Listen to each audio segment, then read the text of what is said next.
Sinigang na ulam ng salmon. Sabaw lang, ulam na. Ang sarap humigop ngayon dahil malamig ang panahon.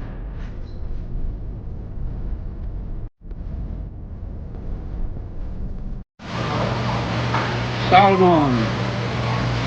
Gumawa ko ng 2 ulo. Yan ang sa akin. Line up.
We are home, made to Anton.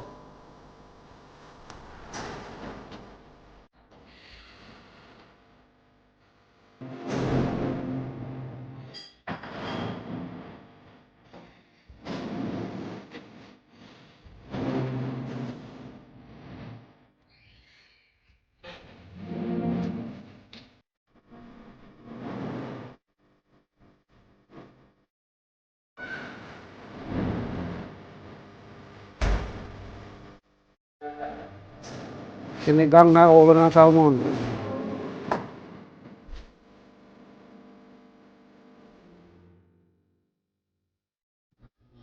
Magpainit na tayo ng mantika.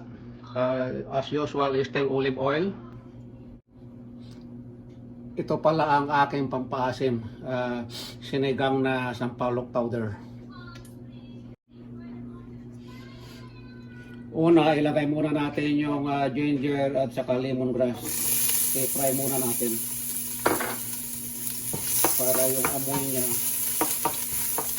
ay mabango.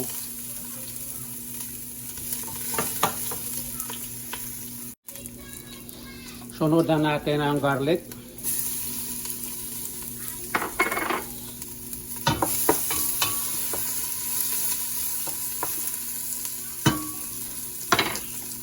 Sunod na agad ang sibuyas.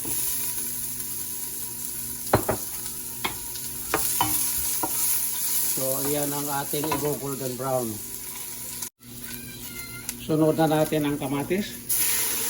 At yan ay lulutuin na maigi. Parang magiging parang parang paste. Parang magiging parang tomato paste yan. Pagkaraan ng 3 minuto ay luto na yung kamatis. So, ilagay na natin yung karne ng ulo ng salmon. Bali 2 ulo ito eh.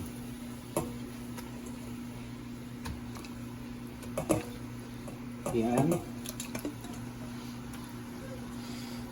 So, haluin natin para yung ginisang kamatis at mga iba pang ingredients na nagisa ay maghalo. And then coveran ko muna ng mga 2 to 3 minutes para masangkot sa. After 3 minutes, I have to add water. Ito ang sabaw niya. Yan, tamang-tama lang na sabaw. Tapos, ilagay ko na rin yung radish.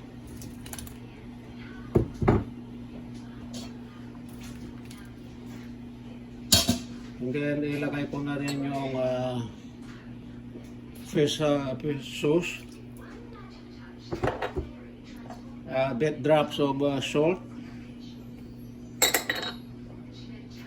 A little bit amount of seasoning powder. So tatakpan natin, pakuluan ng 10 minutes.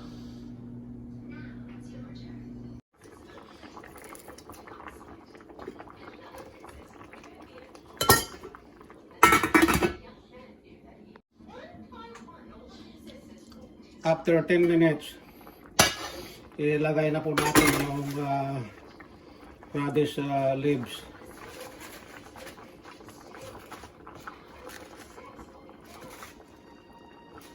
Kaikot natin. Baka itong sili nga pala, ilagay na rin natin. Ayan. Yan, natabunan na yung ating salmon. Pag nalanta naman yung gulay na yan, kakaunti na rin. Takpan natin ulit. Just a couple minutes, luto na. Tapos natin, ayan, kumukulo na. Ilagay ko na yung powder. Ayan, ubusin ko na lang yung isa para maasin.